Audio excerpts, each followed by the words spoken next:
At least 5% of the population in Latin America is living with depression. Less than 1% of the national budget goes into mental health. When I first came to Ecuador, I had a reputation for being one of the safest and most peaceful countries in Latin America. Fortunately, that has been changing. Part of that has been like the failing economy from the pandemic and then increased influence of drug cartels. For me, it hasn't changed my overall commitment to being in Ecuador. I feel very strongly that this is a calling for me. This is a time of need for the country. This is even more need for people who are then being negatively impacted.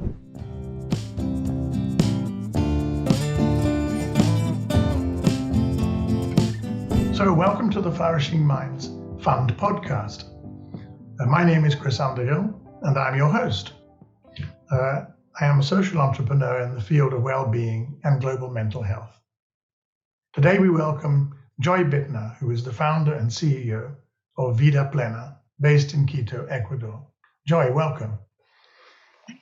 So great to be here with you, Chris, and just thank you so much, especially to everyone who is taking the time to listen to this podcast. There's obviously no point in having a podcast without an audience, and so if, specifically thanks to Mom, who's going to be there. So. Well, that's true. There is no point if no one listens, but I have a feeling that people will. And especially when they get to hear what an interesting story you've got to tell. Before we jump into the actual program of Vida Plena, and of course the name Vida Plena, which is a tantalizing name by itself, let's just take a step back and ask you a little bit about yourself. Sure. As you can tell, I don't have the lovely British accent, but I'm from the US. And grew up there my whole life, but have been living and working in Latin America for over 15 years now. Mm-hmm. And majority of that here in Ecuador, where I'm currently based. So if there's all the background noise of barking dogs and motor cars, it is because of exactly that. Here we are in the middle. I'm in the middle of Quito, which is the capital. And it's this beautiful city. It's in the Andean mountains. I look out my window and there's the volcano Pichincha, which is right next to the city, inactive, unfortunately. But it's just, it's a really beautiful place. So we're kind of Ecuador for people. It's a small country. Often people can't quite picture it. So I like to say it's on the shoulder of South America. If it was a pirate, it would be where the parrot would sit. Well, now I know exactly where it is. So thank you very much for that. Yeah. I didn't think we were going to have a geography lesson. I think it would be helpful just to focus a little bit on the background, because as you say, you have indeed been living and working in Ecuador for quite a while.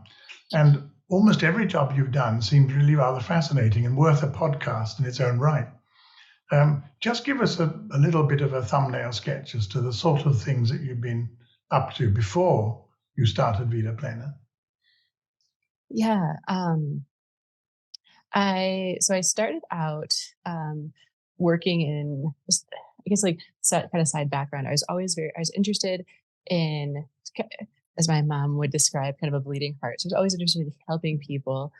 And that kind of in college and university, that kind of morphed into a sense of like, how can I do that in places in the developing world and lower middle countries? And did kind of fall into Latin America.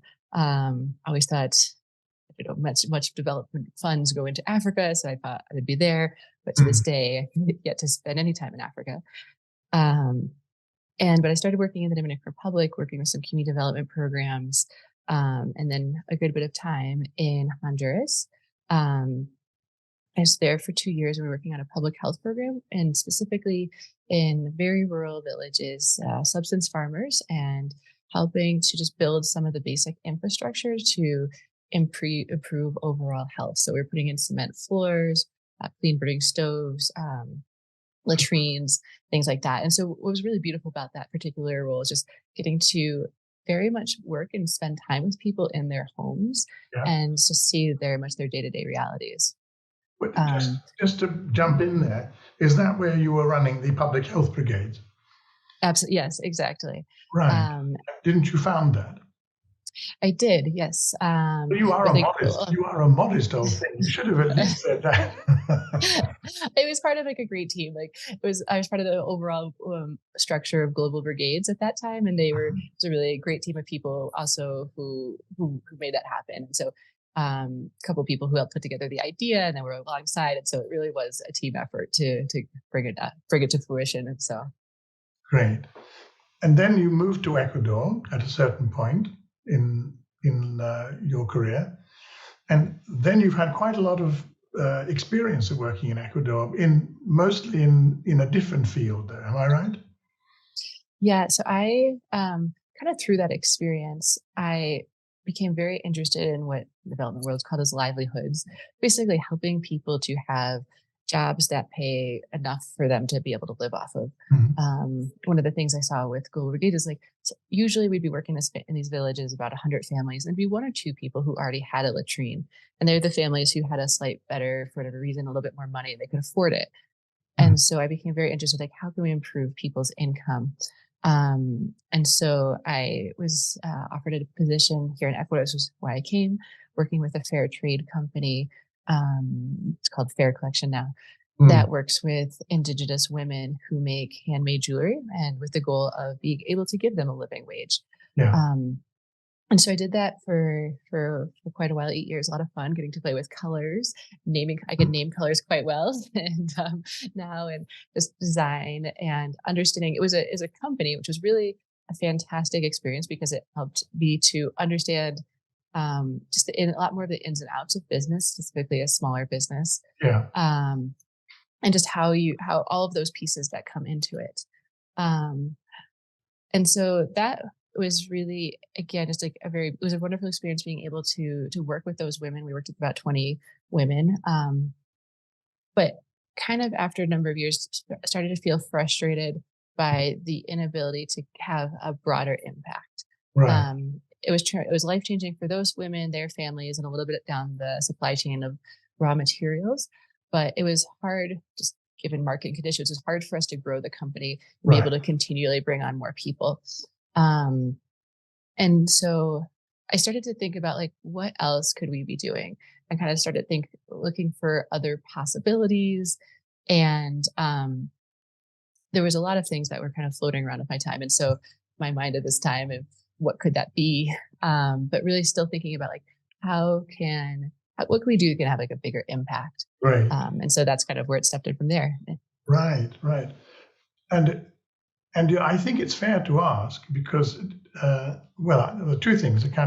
I'm doing that thing of where I'm trying to say one thing but think another.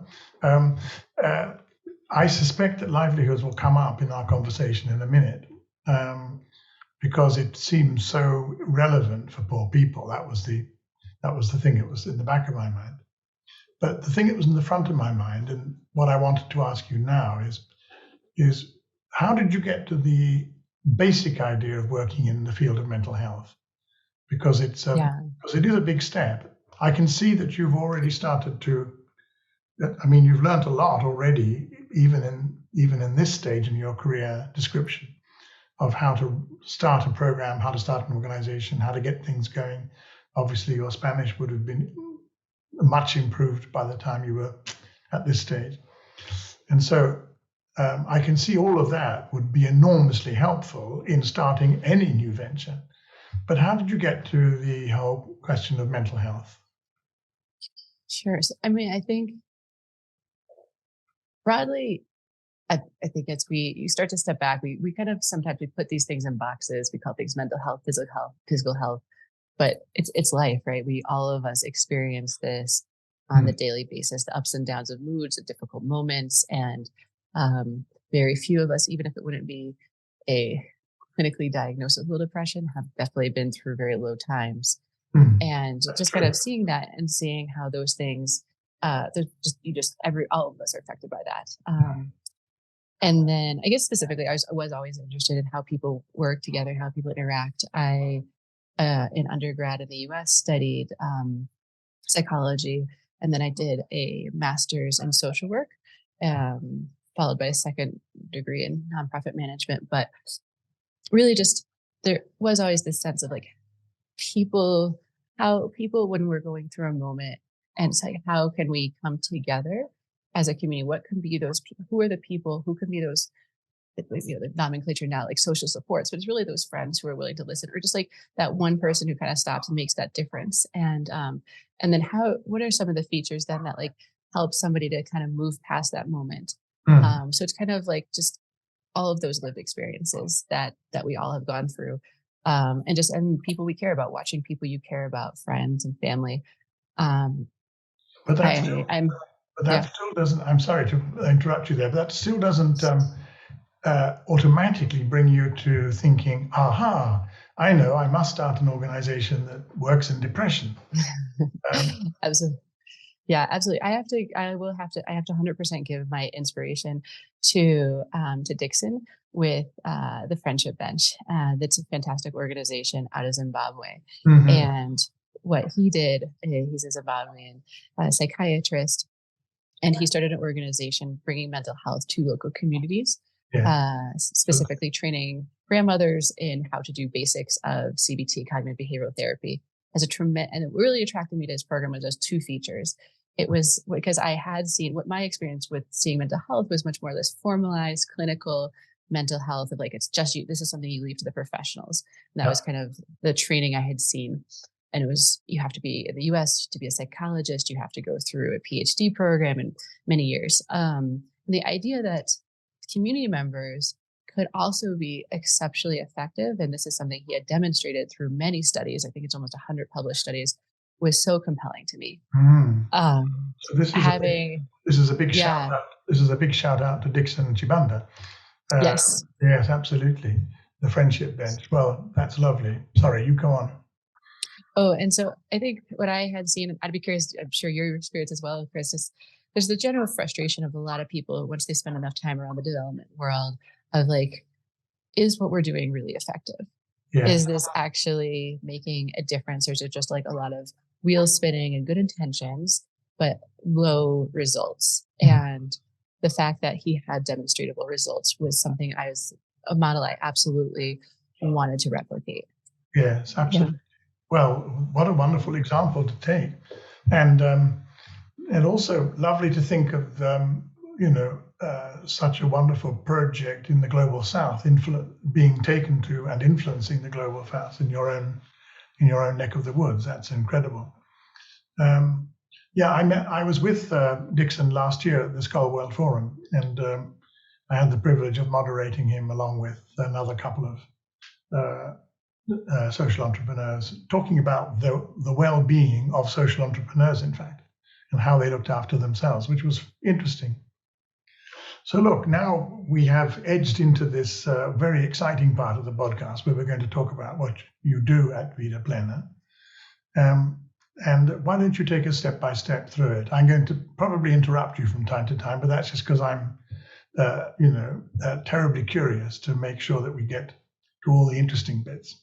But make a start, if you would, Joy, and give us a sense, and also give us a sense of the sort of size and scope of the program, so that we have some idea of that as well. When did it all start? Absolutely. When did you start it? Yeah, we're technically in our going into our second full year. So we started in 2022, and Vida Plena was an idea I was working on. I'll just give a really great shout out to a great program called Charity Entrepreneurship. And so started working on Vida Plena, and then this organization, Charity Entrepreneurship, they helped us with an incubator program, which helped us with training, and really key point was like seed funding to get off the ground. And so basically what we do is I had seen Dixon's program and then similar other organizations that are doing great work throughout sub-Saharan Africa, started looking around and saw, wasn't anybody doing anything similar in Latin America at scale? And very much like don't want to replicate and try to like kind of compete with other organizations, but it's like, okay, there's not anyone doing anything like this similarly. And there's clearly such a need. The WHO estimates, this is like pre-pandemic, that at any time, at least 5% of the population in Latin America is living with depression, which is on par with places such as the US, more or less. Yeah. And The big difference is while it is, I understand, difficult in the US and UK to get an appointment with a therapist, it's almost impossible here for the average person. There's less than 1% of the national budget goes into mental health. And for somebody who's, unless you're upper income, you can't afford a private therapist at all. It'd be like a 2-week salary for one session, kind of equivalent. And so just unaffordable completely. Those statistics are extraordinary, aren't they, when you think about them? The access to therapy and the amount of money that is spent by many, many governments on mental health. Absolutely. Absolutely. And it's kind of I think this growing awareness of like how much it impacts all of other areas of life. So I was interested in doing this, wasn't sure how to kind of get going, but the WHO has published a manual. There's a manualized version of what's called interpersonal therapy. And they recommend it. This is an open source manual. Anyone can download it. And they recommend it as the first line of treatment for depression in low resource settings. And my dad just suggested, he's like, why don't you email the authors and see if they'll help you? And so I started working with this great team at Columbia University in the Global Mental Health Lab.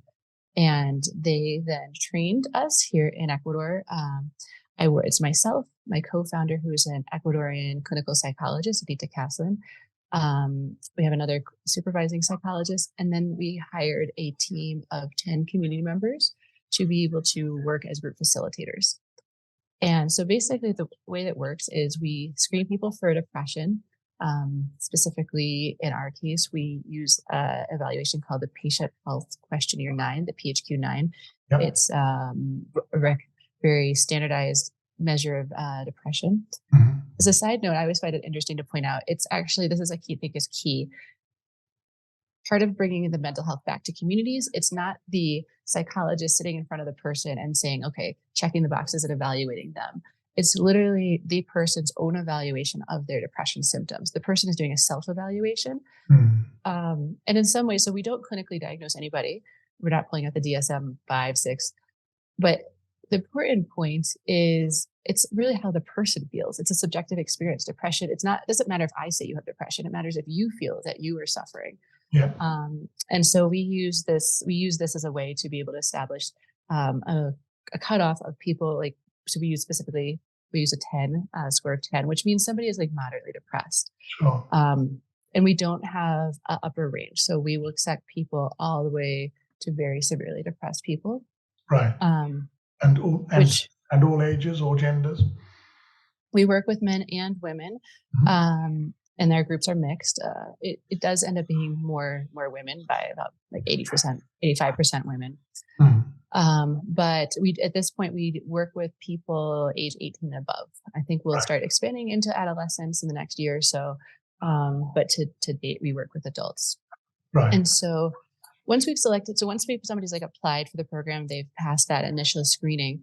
What we do is then we form groups. This is a group therapy. And the groups in our case are about 6 to 8 people, and they meet once a week for an hour and a half. And our groups meet in a mixture of locations in the local community. So they'll meet at a local community center. They'll meet local churches, other organizations who loan us office space, meeting space. And then about half of our groups right now actually meet virtually as well. It's just kind of an interesting twist I didn't expect. But during the pandemic, Ecuador, like many places, became very virtualized. And so people kind of have gotten used to that. And so our groups, just because of geography and spread and timing, about half of our groups meet online. You talk about geography and spread. So does that imply that they are in the rural areas, these groups, as well as in urban, or is it more one than the other? Currently, we're based in Quito, and the majority of our groups are pretty much all in Quito. Right. That's the majority population. Yeah. For our currently, we're, like I said, we're in year 1. This year we will be expanding to a more rural area, so we will have some people join from other provinces, other cities, occasionally from neighboring countries, Venezuela, Colombia, and in the online groups. So right now, so it is like interesting. We have like our program is different in some ways right now, but that we have a pretty strong urban base. The majority of our populations are urban dwellers. Yes. Well, it's interesting. A lot of community mental health work is, of course, rural. So it actually is helpful to have a practitioner beginning to develop, knowledge and information and ideas around community-based urban work, which, of course, is a different thing. Now, my assumption is that you don't go directly to these groups, that you have people who are intermediate between you and them. And these would be, I'm not sure what frame, what word you call them, facilitators or whatever they may be. Yes.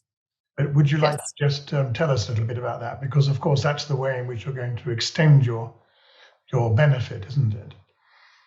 Absolutely. That's like one of the really exciting parts about this. I think what I really love about this model are these two pieces. First is the group therapy. Individual therapy, of course, has tremendous value. I've been individual therapy myself. And, but the thing that is beautiful about this is that individual therapy, you end the time, and then most of the time, you don't have any ongoing contact with the therapist. Whereas with a group, we actively encourage group members to stay in touch with each other. We'll set up a WhatsApp group for them to kind of be connected and chatting. They will continue to meet. They'll meet up socially for coffee. And it's really building this network of people who are then like supporting each other, because a big part of depression is not having people who you can count on and people you can turn to. It's having some isolation, or just somebody who understands like very much intimately what you're going through because they're going through it themselves. Yes. So that's that. So that part. So going to your original question though, so then we call them group facilitators, who are people from the community that we do pay them in our program. They're paid.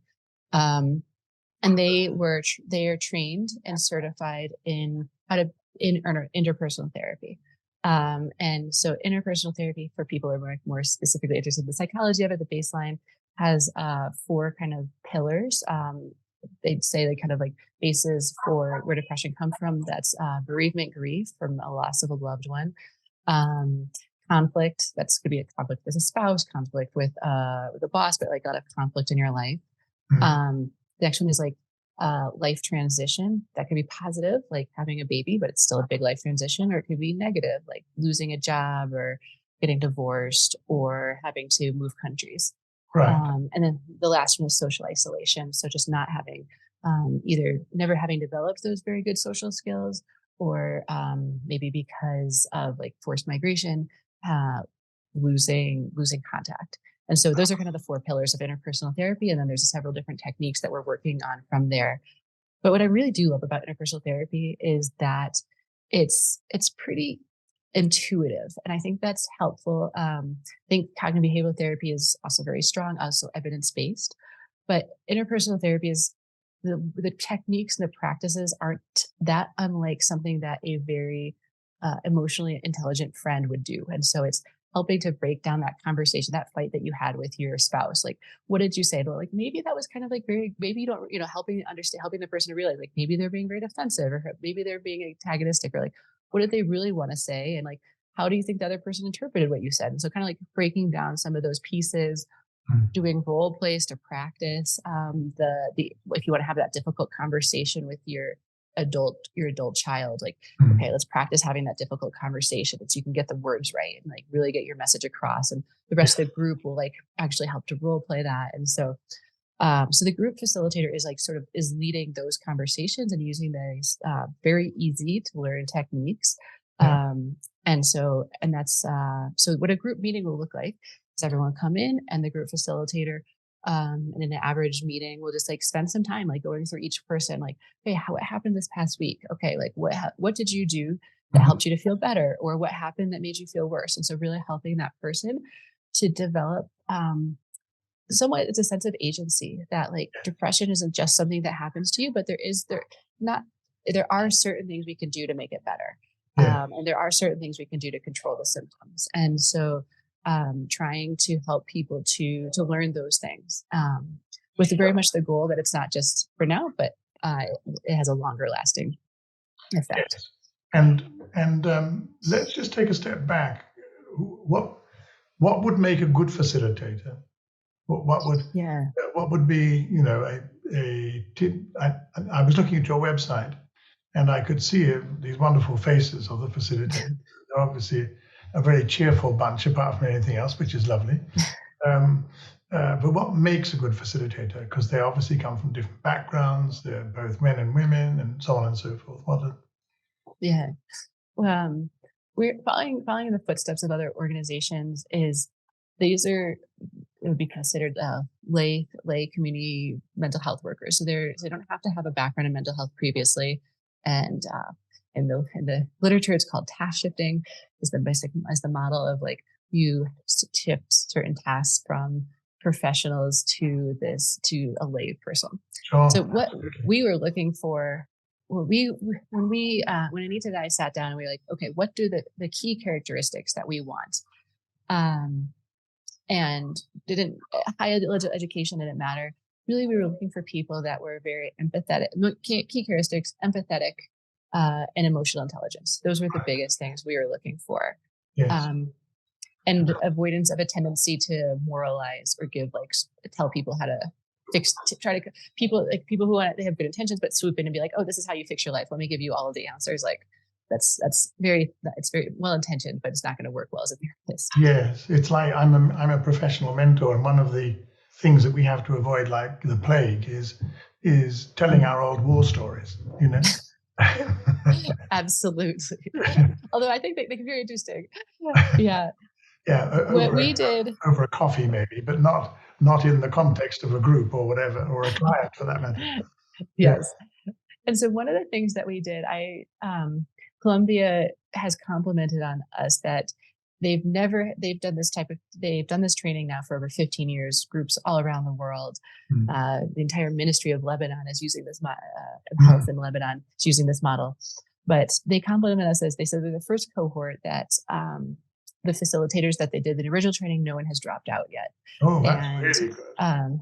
Really proud of that. And I think two features. One is we did try hard to select. And I love to share this little story. We did this small thing. We're trying to think of what would be like in hiring. Sometimes you do a test task, right? It's like, what would be a good test task? And so we sent people before we even met them. They'd fill out a basic application. And then we sent them a Pixar short, like a little cute video of these birds, and they're animated birds, and they're kind of fighting and going back and forth. And we asked people then to send us, because it's Latin America, a WhatsApp audio message. So we didn't want to discriminate against people who don't feel comfortable writing. We said, please send us like a 2-minute audio message and ask them a series of questions, which basically to try to get a sense of like how much are they able to put themselves in the different, which is, the different birds and their different, like the fights that's happening between them, no words at all. This is the thing. And just like, how well can they kind of read, like, again, it's animated body language, and how much can they kind of try to understand like what people are experiencing. And so that was really very insightful. It's like the responses people sent to us was a really helpful just predictor of like how well they would go on to do. So that was kind of a fun thing that we did, that it worked out really well. I see. So that's good advice for social entrepreneurs employing people everywhere. Use a kind of birdogram. Pixar, just send people adorable animated shorts and see how they react. I do want to get in the question about livelihoods again, because do you find that some of the groups then go on and do other things with each other, as it were, like livelihoods or like anything really? But is that part of the intention? I know that the organization and the groups are still young, but is that the intention? Absolutely. The intention is that the groups will continue to like meet, and we are looking to build ways to support that. But just a small anecdote. When I became certified as a member facilitator myself, and the group I led was this group of young adults, and they were all struggling with unemployment. One was a photographer, another was a girl who did like nail art. Another girl had experience in market, and they came together and they decided to create a photo shoot, this Halloween themed photo shoot, to kind of be able to promote all of their services. And so they got a friend who was a model, and they did this very elaborate Halloween photo shoot. It's just a way to kind of just support each other's kind of like professional growth. But that's kind of a small, fun anecdote, very dramatic photos, these very long, elaborate nails. And Oh, that's great. It was fun. Yeah. But what I would say is like what we do as an organization is, so Vida Plena, very intentionally, I think there's different ways organizations go. They can kind of create a holistic wraparound services, or you can partner. And we're definitely taking the track of like partnering with other organizations who can offer such things as like employment help. And so what that looks like is we work with a number of organizations throughout Quito and Ecuador now that offer different types of help. And so we work with a lot of people who are refugees coming from either Colombia or Venezuela. Yeah. And employment is one of their main concerns. Yeah. And I often say like therapy and mental health support aren't a panacea for all of life's problems. If you're depressed, first off, you have to address that, because if someone can't get out of bed every day and they can't go out and look for a job, no one's going to show up at your door and just hand you a job. However, like you can address the depression, but that doesn't still change the fact that part of the things that caused it was that financial pressure and the inability to pay for your rent or pay for food even. Yeah. And so it's really important to work with other partners who are addressing those pieces. Yeah. So we developed a really exciting partnership with the organization here called Impacto, and they are running a USAID grant in which they're training vulnerable women as entrepreneurs and supporting them in their entrepreneurship endeavors. And then we're providing the mental health and well-being component. Right. It was a really big, we're now on our third cohort with that. But the first cohort, they met with the USAID head of mission. They had some of the women meet with them and talk about the program. And I wasn't in the room at the time, but they told me later that the women said that our groups were their favorite part of the whole training. And so that was really meaningful to hear that providing that sort of like caring for each other support had made such an impact. Absolutely. That sounds wonderful. Well, look, I just wanted to ask you briefly about the challenges that you have faced as a social entrepreneur in this field. You started an organization; it's only a year or two old now, and of course we know from your career that you've got experience of starting organizations. So it's not the first one that you started. But what have the challenges been for you? Yeah, I think challenges, specific to us challenges, like I mentioned, we don't have a cutoff in terms of like, we'll accept people with any level of very severe depression. And so that means we are working with people then who are extremely suicidal at times. And initially when we thought of Vida Plena, I expected we'd be able to like refer those people to other services. But the whole reason we started Vida Plena is because there aren't great other options. And so trying to support people and intervene in crises has ended up being like is a particular challenge to us. And sort of similar to that is when needed, helping connect people to psychiatric services is also a challenge. So those are kind of like very specific to us in our context. Yes. And I would say other things, just it's kind of like the entrepreneur plight for anybody, but it's the constant trying to decide of like how to best spend your time every day and where to kind of direct the organization and how to just kind of make those big decisions. And the kind of general sense of like, okay, is this the right direction? Or are we not? And just kind of that sense of you're laying a new road. And so there's not a clear handbook of like, this is the way to do it. Yeah. And so even though we're using this manualized therapy, we're adopting it, and it has over 15 years of experience and research behind it, we're still adopting it. We're the first ones doing it here in Latin America. And so it's a new context. And so that's a challenge. I'm curious, how about you? What challenges have you faced and how have you kind of managed those? Well, I'm 75, so I've faced more than one. And have all the war stories to be able to show for it. One challenge, we are speaking to each other in January 2024. And so anyone who was around when the news was coming out about Ecuador in this particular period would recognize that a number of things have gone off, which were exciting to say the least. Do you want to just comment on that as a challenge, or is that not really where you want to go? Sure. Just as so I've been in Ecuador for 12 years, living here full time. And unfortunately, what I had when I first came to Ecuador, it was one of the had a reputation for being one of the safest and most peaceful countries in Latin America. And unfortunately, the past 4 or 5 years, that has been changing. Part of that has been like a dip in oil prices. We're a very oil dependent country. Part of that has been like a failing economy from the pandemic. And then also a big part of that is increased influence of drug cartels.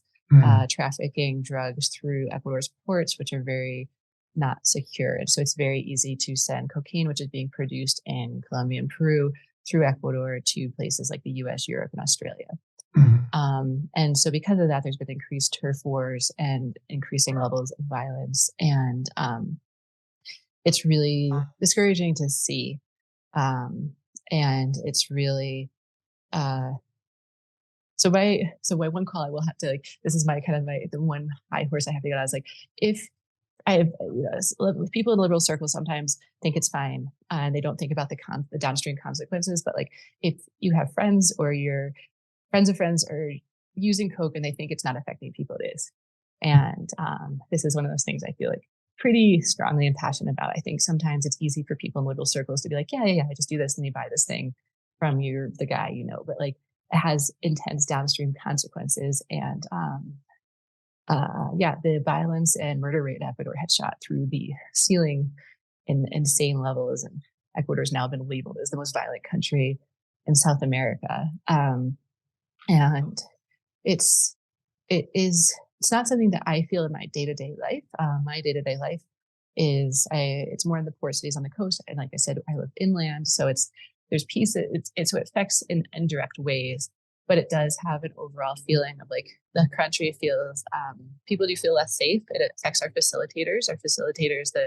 They're more nervous to travel to and from group meetings. Group members are nervous to travel. They won't travel at night. So there are pieces and moments when it affects just how we operate. But for me, hasn't changed my overall commitment to being in Ecuador. If anything, I feel very strongly that this is a calling for me, and consider myself a person of faith as a Christian.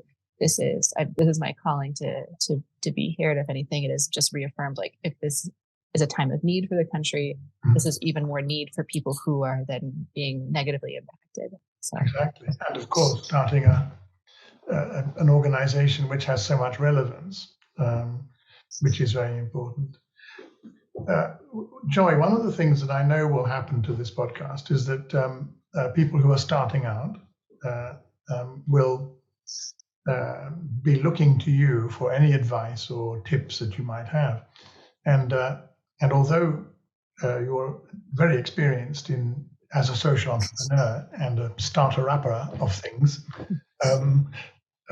would there be any advice that you might have in starting an organization in mental health, or for that matter, other spheres? But let's stick to what we know best. Yeah. My advice for people who are starting is I think in my case, I think it was helpful that I had worked for a number of different organizations before to be able to see how different organizations do things, how they structure services, how their organization shaped is very helpful, because then I often find myself just pulling things like, okay, we need to create a employee handbook. Well, I can just pull it in, and also having a network of contacts. I think that's very helpful.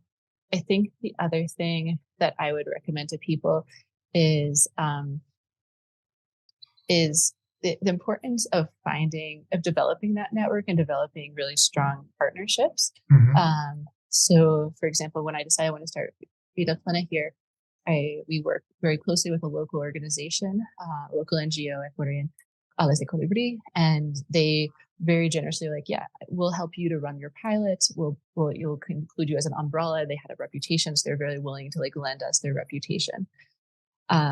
Similarly, the Flourishing Minds Fund has been an exceptional partner. they have been behind us from the very beginning, from when this was just a very simple idea. Wonderful. That's good to hear. And I met Will at a conference and just had this very basic idea, and they came behind and said, yes, we will we believe in what you're going to do and want to make this happen, and could truly say Vida Plena wouldn't exist without their support, without the support of this fund. And so it's, I think it's a testament to how finding the right people, like having that vision, but like finding and just conveying it, that the right people will come alongside. Exactly. And so I would say, another thing I guess I'd say to people who are starting out is I think I spent a lot of time when I was younger, very much worrying about finding like the perfect thing. And if you had asked me 7 years ago, would I picture myself running a mental health organization? I wouldn't have said yes. I would have been like, what? That seems kind of crazy. Mm-hmm. But I think what it is like setting a general goal and just having having an objective and working toward it, and being okay with like making adaptations along the way. Mm-hmm. And so I think I guess what I'm trying to say is, don't worry about finding the perfect thing. Yeah. Pick a good ambition and head in that direction. And then the path kind of becomes clear as you go. You'll make adjustments. And as long as you're heading towards a good, positive goal, it's not being the best goal, but a good goal will get you going. And that is like the important piece. So that's very good. Just a mindset shift. That is definitely about mind shift, or mindset, actually. I had an old prof who said to me, the best way to move forward is to move sideways. Absolutely. And in a funny kind of way, that's true for you, isn't it? I had, there's a really exceptional social organization here started by this Catholic priest 40 years ago.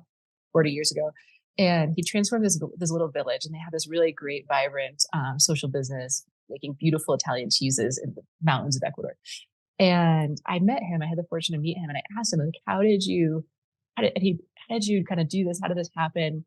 And he described it as a bicycle. He's like, the only way to keep it he's like, you might be wobbling, you might be going, but you have to keep moving. And that's the momentum just keeps you going. And I really liked that analogy of how just riding, just the momentum of just the forward motion, even if you're wobbling, even if you go a little bit side to side, you have to that forward momentum is really the key point. Absolutely. Yeah. So let's give a shout out to your co-founder and once again, what was her name? Anita Caslin. Oh, that's great. And you mentioned another professional psychologist who was with you. Yes. I also work with Gabby Pozo. She's also an Ecuadorian clinical psychologist, and they do great work supervising the community facilitators, because it's really important to us to make sure the quality of the service that we're offering to people are trusting us. Sure. And that's always been so important to me, that people, when they're giving us their trust, especially with such a topic like mental health that's so sensitive, really want to rise to the level of the trust that they're giving us. Exactly.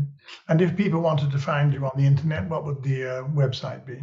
Yeah, it's Vida Plena, VIDA, Plena, PLENA. So Vida Plena, and dot global.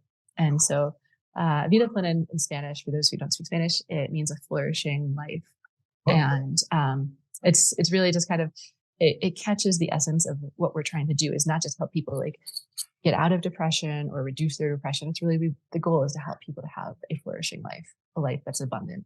Yeah, I love the title. When I first came across it, I thought it was marvelous.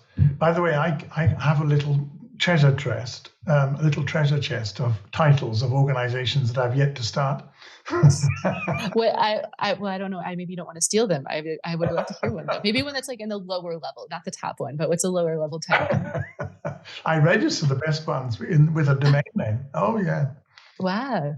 Yeah. That's good planning. That's like, you're ready for it. I appreciate that. I appreciate Chris is like, you said you're 75. And so a lot of times people at that point are like, okay, retired and just going to kind of settle down and kind of let life, but you're still registering domain names and you still have like this absolute plans and like not slowing down at all, starting a new podcast. Fabulous. Well, look, Joy, thank you so much. It's been really lovely kicking off the podcast series with you. So thank you for that. And thank you for talking to us about an extraordinary sounding initiative that you've taken.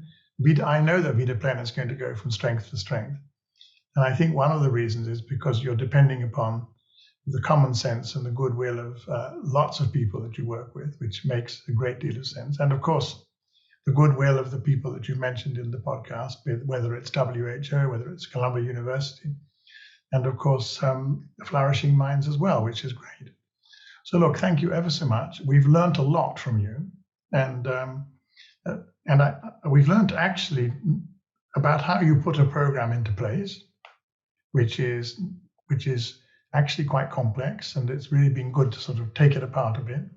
So how we put a program into place. And we've also learned quite a lot about social entrepreneurship. So it's been a really great discussion, and I want to thank you very much indeed. Absolutely. No, thank you. Just thank you for the opportunity. And I think that is really the highlight. There's sometimes this tendency to think that social entrepreneurs or entrepreneurs kind of get put on this pedestal as this like exceptional person. And I think in my case, it's absolutely because my name is Joy. No, I start about the health organization right now. No, it's really is like so many of those people who came in at key moments. It's the Columbia University team teaching us how to do it. So charity entrepreneurship, getting us that seed funding, Flourishing Minds coming behind us and being this exceptional supporter. So many volunteers who have helped us build data collection systems, the facilitators who are actually there every single day working with our group participants, really going above and beyond. It is really, I think the best thing, this is going back to the advice, but the best thing a social entrepreneur can do is build this network of people and kind of set this vision that's bigger than themselves. And I think that's what I hope to be able to do. It's really not about me.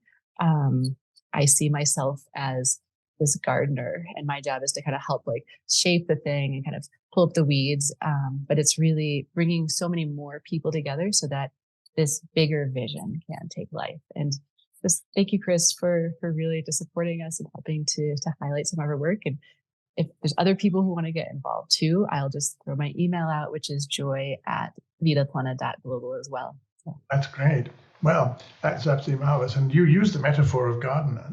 And my first organization, which I started in 1978 and still going today, promotes horticulture as a therapy. What do you think about that? I think that is exceptional. I think that is exceptional. I think that is exceptional. I have thought about like how I've thought it's on our shelf of like one day projects of like, can we kind of start creating community gardens? 100% on that. So maybe we have to have a second conversation with you with flip the tables, and I will ask you all of the questions about how this program runs. Well, I'm going to thank you ever so much for this one. Take care. And great fun. So much. Yeah. Thank you so much.